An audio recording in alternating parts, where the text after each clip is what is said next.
Hi, it's Jacob Field here from Ripehouse. This is the first video I'm filming as part of a series of individual case studies. Each case study will be based on you, our users' requirements. So today I'm focusing on Emily from New South Wales. She's taken the time last week to forward through the specifics of the next investment property that she is looking at. I did send an email out to our user group asking if anyone would like to pop their details through around the next deal. I'll be popping some, you'll have the opportunity as part of the email out for this video to do the same. So if you want to be part of the next or upcoming case study, let me know. Yeah, I've also just released a really awesome guide for a buyer's guide for property investment, but it's got a lot of really useful information about how to negotiate potentially with agents in your next purchase. What are some major rip-offs and things that I see in the market that are sort of leading people astray at the moment. So it's got a lot of really good information about buying your next investment property. So there's a link for that in the email out as well. I'll jump straight in. Yeah, as I say, you've got the opportunity to answer any questions following this up. If you want to get involved in the next case study, let me know. And I'm going to jump here to Emily's requirements from New South Wales. So Emily's looking for a capital growth as her primary strategy with a maximum price of 300k. So it is a cheapie. It's definitely sort of below average as far as New South Wales and obviously Sydney, but in rural regional areas 300k can get you into some really good growth prospects at the moment. Average crime, so crime not really an issue for Emily. She understands the regional market. She's looking at New South Wales where she's based, so not too far from home. Regional areas, big key here, 7% minimum yield, which is reasonably difficult to achieve, but it can be done. So that's going to be our requirement today, and Emily's looking to purchase a house. So the other requirements, CBD, distance, condition of property and general notes haven't been detailed by Emily, so let's run with that. First step for me is jumping into the Ripehouse click to search functionality, which is on the top right of every page, and this is going to allow me to really start drilling down and shortlisting some suburbs of interest that match those requirements. So capital growth is our preferred strategy. I won't enter any details in for crime. 300k is our maximum price. New South Wales as our suburb, as our state. Now I want to select all regions in New South Wales apart from Sydney, so I'm going to hold the shift key down and multiple select there, and I'm going to be leaving this so all local government areas are currently selected. I'm going to leave that to be the case, so all local government areas in those regions will be selected, and distance to CBD is not relevant in this case, so any distance. Let's click on find.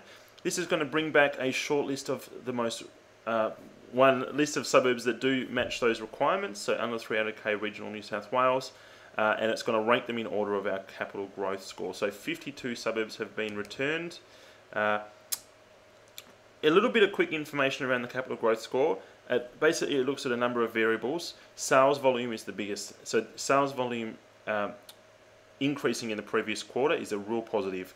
On the back of days on market stable or decreasing is a really good demand supply scenario. So that's obviously the case in these suburbs at the top of the list here, but it needs to be also teamed with rent per week increasing in the previous quarter. So it's showing on the ground demand in the suburb is now translating for rental growth, and that's going to potentially have the effect of increasing yields, drawing investors into the market. But it's also showing that people are willing to pay more to live in this suburb or area now. Tenants are, and that's another leading indicator of price growth. So when that's teamed with rent volume per week is nice and stable or also increasing, that's off a firm base.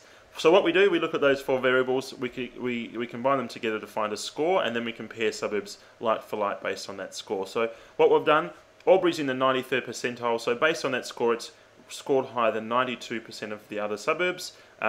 Some of the suburbs that might have scored higher might be in a different price range, so that's why they're not displayed here. So number one on the list, Albury. Let's keep in mind the 7% yield figure, because Albury's got 4.9% yield, which is actually sort of quite good as a suburb overall, and this is in the previous quarter. 283 is the median price. So we've got Albury, Wagga Wagga is another potential, West Bathurst, Cootamundra, Young, Kurri, Griffiths, East Albury is worth noting as well. So these are all suburbs that have got great potential for capital growth. But let's start with number 1. Let's use that as a shortlist. I would take the time generally to work through each one as part of my own due diligence and find some real gold in each of these. But let's say we're going to stick as part of this case study to Albury, number 1 on the list. We'll go forward with that. So let's click on Analyse Albury. We could have added that to our My Suburbs shortlist, which is a really quick look-up way of navigating to the suburbs that you've got an eye on. But in this case, I'm just going to load up the details for Albury. Our job now is to find streets and areas within Albury with the most potential for us. I'm going to get a little bit of a familiarisation with the suburb to start with. 3-bedroom houses are most in demand. So it's really good to note that Emily is looking for a house. First piece of due diligence, does the suburb have houses as the most in-demand property type? The most common types of property in the suburb at the moment today are houses. That's great. So if we're looking at a unit, we wanted to buy a unit and there was 5% units in Albury, it'd be a bit of a red flag to me because it might mean it's not generally demanded as a property type in the suburb, might have patchy tenancies and substandard growth going forward. So let's check and balance 3-bedroom houses, most in demand in Albury at the moment, and this is what Emily's looking for. That's a nice match.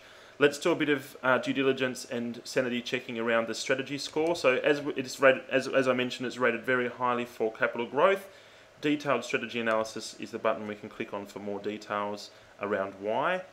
So 10% growth in sales volume in the previous quarter, excellent. 4% growth, $10 per week in rent per week in the previous quarter, that's excellent. This is a big one. So days on market has just halved in the last quarter. So since Christmas, stock has dried up and is clearing quicker and quicker and quicker. This is sort of more relevant to a flipping strategy, but a really nice price spread of almost 100% from 212 in the lower quartile unrenovated to 407 in the upper quartile renovated. So nice scope there for capital improvement and driving through that price spread. Property, 3-bedroom house, most in demand, as I mentioned. Yield is currently 4.9% off a nice 6% increase in the previous quarter. So really nice fundamentals in Albury. You can't really fault it. It's really primed nicely. Our job now is to find the areas that have the highest potential for capital growth, whilst remembering that we're looking at 7% yield in Albury. So that might be a little bit of a stretch. We've got a bit of a cheat sheet. We can click on the strategy the strategy toggle here, which is going to display to us areas in the suburb that are matched to a capital growth strategy, a flipping strategy, or a cash flow strategy. Now, they're very strict requirements, and in some cases, as the case here, even though the suburb is ranked very highly for capital growth and the 93rd percentile, there's actually no streets or areas that, all the stars align and they are the best of the best for capital growth, which doesn't mean there's not areas obviously that are going to perform really well and a bit better than average for capital growth. The cheat sheet's not applying for it, so we have to potentially manually go in and find them. So we can see here that there's 4 areas that are shaded in green, which will demonstrate that they are relevant for flipping. So basically, for flipping areas, it's high percentage of owner occupiers compared to the suburb and high percentage of houses compared to the suburb. So these ones stack up as far as that scenario. However, for capital growth, it's a little bit more intensive, the requirement, so that's why they haven't shown up. What we've got to look for is low to very low percentages of public housing in the suburb. That leads to nice stable tenancies. We look for high rents, higher than average rents, higher than average incomes to back those rents up. So we want the areas in the suburb that have high rents and are also driving the rental increases for the suburb generally, and back that up against higher percentage than average of owner occupiers. So it's not the street with the bigger houses or the charging the premium rents. It's the areas where people are demanding to rent, high percentage of renters and paying the most rent. So it's potentially the areas in the suburb that are actually responsible for the rental growth. So we're targeting those areas. So in this case, those 4 requirements are actually not aligned for any of these areas, so none of them are highlighted, but we can see why they're not aligned, and we can maybe potentially make a compromise in one of those 4 areas. So let's start with, excuse me here, I've got some notes around Albury, so I'm just going to refer to those. Let's start with rent. Okay, so this is the purposes of the example. I've got a bit of a process I'm going to follow. Anything that's shaded in purple higher than average rent achievable, and we can click on any of these overlays to actually see the rental amount. So we can see down here that the average rent per week is $295 currently for Albury, and this particular area has a rent of $325 per week. So anything in the purple has above average rent. Anything that's not shaded in purple is below average. So what we like to see firstly, areas of high rent where that coincides with areas of high income. So interesting here, areas of high income are basically a centre line drawn across the suburb. Anything to the northwest of that line is high than average income. Anything to the southwest of that line is lower than average income. So we can see here that the rent is not really correlated very closely to income. Okay, so that's potentially almost demonstrating why the capital growth zones haven't been identified. So next step is let's check out where houses and units belong. So anything in the yellow is higher than average concentrations of units, and the suburb average for unit density is 30% in each of these areas. Each area translates to 200 properties, and anything in the green is predominantly or higher than average houses. So that's what we're looking for. We're basically starting our search anywhere in the green is what we're looking for Emily. Also coincide obviously with higher rent and high income. So basically it's almost in any of these patches that are in the green that we're looking at, but we're also wanting to have higher than average percentages of renters. So we don't want to be buying in a cluster of owner occupiers and have very patchy tenancies. You know, if there's only one renter in the whole street, it's obvious that the renters are wanting to live in another part of the suburb. We don't want to have that stacked against us. We want to be sort of purchasing our investment property in an area that has a reasonable concentration of renters, reasonable demand for rentals. So basically there's 44% of properties are rented in Albury CBD. In this one, for example, we only have 18.8% rental density, so we probably want to avoid that. Looking at all this, there is a bit of a contradictory story going on. I will just click on public housing. So we've got one area here of 20% public housing, so big red flag on that one. Next door it's 12.5%, and up here it's 14.2%. So I'll probably stick away from those. The street appeal and general feeling in those streets is probably not very positive compared to the suburb overall. It's just another hurdle or thing that we don't sort of need having stacked against us. So let's go back. The thing is, with any of these areas that are shaded in green, they do have above average concentrations of owner occupier, but they might be pretty close to the mean. So something that's not shaded very darkly means that it's pretty close to the suburb average. Anything the darker the shading, the further it is from the suburb average. So this area here is actually quite lightly shaded, and it still has 36.6% rentals, which is good. That's acceptable, even if it is below the suburb average. So I'll be looking at this area. Let's have a look how many houses are there. So only 32% units, so still good. It's around the suburb average, so it's still quite a good candidate as that area. And rent is $320 per week in this area, which is above average. And incomes, the suburb average is $870, and I'm just going to click here. So $795 per week per gross household income. So it's a little bit lower than average. But let's have a look at yield. So I've clicked on the yield overlay. Anything in the yellow is higher than average yield. So this area does have 5.4% yield. Okay, so the highest yielding area in the suburb is this one over here, the darker the yellow.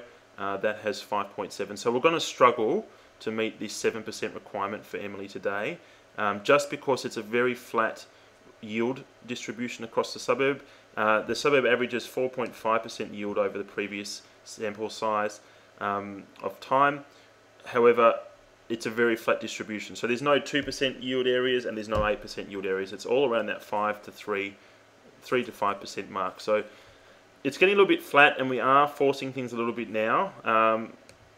I'll stay away from any of the areas of higher rent around here because they have too few houses in them.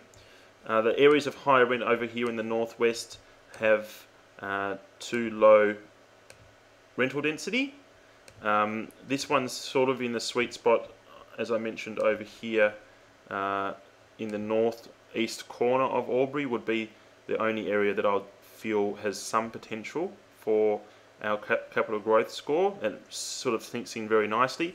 Having said that, a flipping strategy in this suburb would work really well in these areas over here. It's just we're looking for the absolute best of the best. One thing I'm just going to do here, we have sort of played around a little bit with the areas in Albury. We've got 57 current properties on the market. I'm just going to filter out all the properties that are not houses, see what's left. Okay, so we've got 44 properties left. The average price for these houses is $339, so that's all of a sudden jumped outside of the price range for Emily. And there's actually no properties that are left on the market in the areas that we're looking at. So they're all in the areas that we're not. This one, for example, I can click on that, which is in our owner-occupier clustered area, is on the market for $449. So we're actually looking like we're going to struggle to find and source properties in Emily's price range in Albury, CBD. And even so, there's no real sweet spots that are standout performers. Given it's got great fundamentals as a suburb, there's no streets that are actual standout performers for capital growth. Far and away better than the suburb overall. So I think we're going to be forcing it with Albury CBD. What I'm going to do, I'm going to click on the neighbourhood comparison. We're going to look at all suburbs that are within a 5-kilometre radius of Albury CBD. And we've got 4 back, so south, east, north and west Albury. We can see that the KPIs, the very important KPIs for these suburbs. We've got North Albury here at 214 suburb average. Days on market's a little bit higher. But we've got great yields at 6% and still reasonably low, very low vacancy rates of under 1%. So I'm going to divert my attention to North Albury. We're going to see how the capital growth score ranks and see if we can find any areas that are nicely positioned for capital growth and also 7% yield. Okay, so while this is waiting up, we've got 3-bedroom houses again as the most popular property type in North Albury. That ticks the box for Emily. In the 82nd percentile for cash flow in North Albury. So ranking very highly for cash flow. We've got yields of 6% and that's an upswing of 22% in the previous quarter. So excellent trend line for the yields. Rent $290 per week in the previous quarter since Christmas basically, and we're still ranking in the 71st percentile for capital growth in this suburb. So still very good, still almost in the top quarter. Slight drop since Christmas of sold volume of 10%. Days on market is steady, but we've got that excellent increase in rent. So not as positive story around sold volume. However, rent is still very positive in this suburb. The increase is there. So still quite great fundamentals, and it is bordering Albury. So it's in the general area of a lot of growth. So the wider macroeconomic attraction to Albury is going to be mirrored in North Albury to some degree. So let's go with North Albury as an investigation. Once again, no areas of capital gains recommendation, so it's a very strict criterion for that. However, let's start looking for areas of public housing. So 9% average, so slightly higher public housing in North Albury. This area has 51% public housing, so that's something you'd really need to know about and avoid. This area over here, as example, has 36.7%. So basically, let's avoid any of these areas of public housing. It does drop down to around 8% in these through the middle here, but these darker areas, let's avoid those very strongly for stable tenancies. You might be able to buy really low there, have reasonable yields, but you're going to have patchy tenancies, so it's dependent on your strategy. Let's have a look firstly at where the high yields can be achieved. So we've got a nice high yielding area down here at 7.3%. That's a tick for Emily. We've got these areas up here, 8.1. 7.4, and this area of public housing had 6.6. So we've got some nice areas to focus on here with yield. Let's look where the higher rents areas are. So once again, higher rents sort of correlates quite closely to higher yields, and where are the higher incomes. So quite close correlation with high incomes. So this all of a sudden I've got 3 areas that I've identified that have high yield, high rent, high income, and low public housing, and that's this area here, this area next door, and this area down here. So they're checking through my my check and balance so far. Property type, let's have a look for units, for predominantly houses. Anything in the green is predominantly houses, so this one here is 85% houses, and this one here is 95% houses. So all of a sudden we've got down to 2 areas of above average concentration of houses left out of our 3. So it's basically now down to these 2 areas, I would say. And let's have a look for occupancy type. So anything in the green is predominantly owner occupied. So that's not good for both of these. However, it still has 25% rental density, and this one has 16.7% rental density. So probably a little bit low in this one. It's under 20%. This one still has 1/4% renters, 1/4 degree of renters. So that's a really nice candidate. It basically ticks all of our boxes. Even though it does have slightly less than the average in percentage of renters, it's still over 1/4. It's still reasonable, and it's still getting nice and close, which is a nice positive, to the Albury CBD area. So it's basically as close as we can get, and it's really nice fundamentals in this particular spot. So higher than average rent, $350 per week in this area. Yield is 7.3% currently in the previous quarter. Unit density is only 12% units, 25% renters. So stacking up really nicely for this area. We've got 1 property on the market obviously in this area at the moment, so we could do a bit more of an in-depth analysis of properties. We could flag this as a filter, and we could filter off all the other properties. Then we could save that as a filter, so next time we load Albury or North Albury, it would automatically only show properties that belong to this area here. So that's all what's possible. Let's now just click on this property, because this has got some really nice potential for Emily. So it's brick, 3-bedroom, original condition inside, very original but still quite neat and tidy, and nice bushy established outdoor yard. Condition of the property I would assess as average based on the age and probably the suburb. It's not untidy, and it's not in poor condition. It's very average.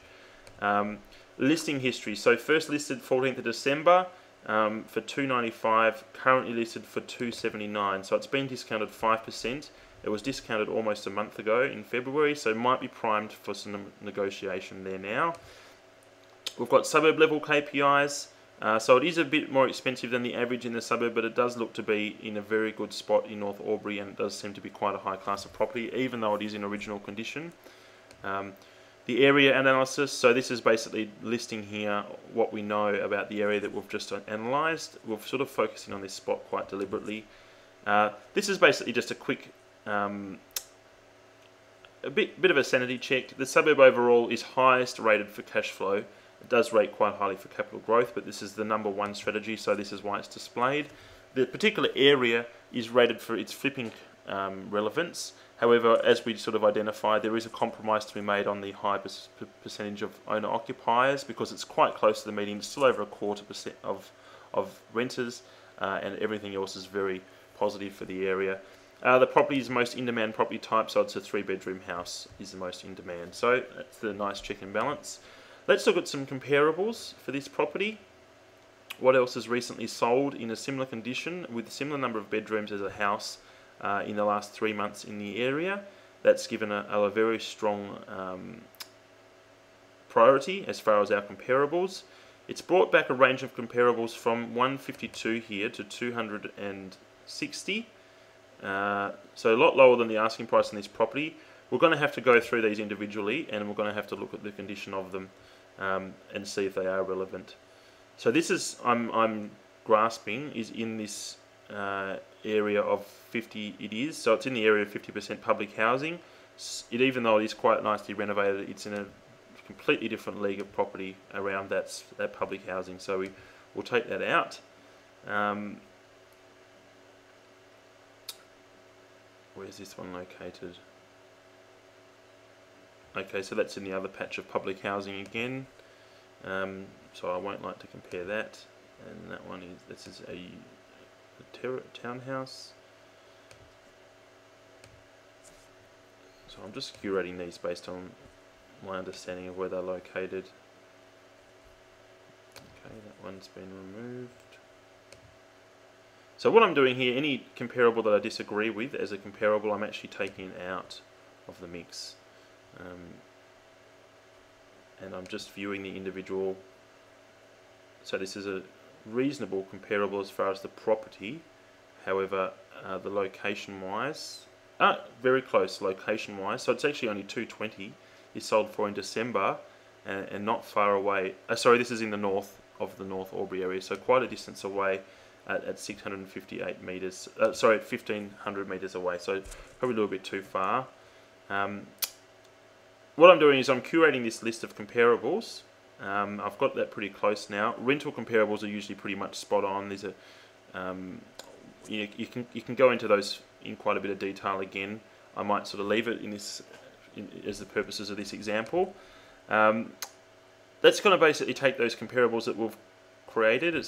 It's created a baseline appraised valuation of 250,000. Its adjustment for schools here of -8% because it's over 2 kilometres away from the closest school, which is seen as a negative. But with Albury, it's a regional area. I'll probably discount that. So I'll probably stay around this 250 mark for both of these adjustments. So I would say the final appraisal for this property will be around the 250k mark. We can probably fall around with these comparables a little bit differently and find maybe some more accurate comparables. It might be on a little bit of the low side. I haven't taken the time to click on each one of these individually. I can. It does take a little bit of time in curating those comparables and being absolutely sure.